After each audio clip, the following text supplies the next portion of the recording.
Kayak channel. Today we are back at the Fort Worth Nature Center. If you stick around for a few minutes, I'll show you what it looks like as we head towards the Eagle Mountain Spillway, while we do a little bass fishing along the way. As you can see, everything is very green right now, so it's definitely offering us a lot of shade, even on this hot summer day. After 1,056 casts, I finally caught a fish. It's a largemouth bass. He wasn't very big, maybe a 1-pounder. I caught him on a jig. Either way, it was pretty cool.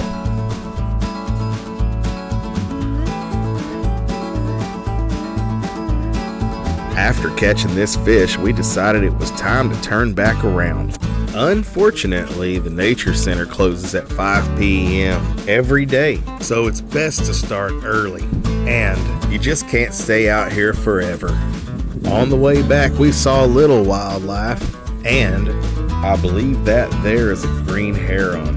We also saw a lot of turtles, and we saw several alligator gar. We also kept our eyes out for alligators. We didn't see any, but I bet they were there. Well, this is the end of our trip. I hope you guys enjoyed it as much as we did. Thanks for watching. Stay tuned in for the next video.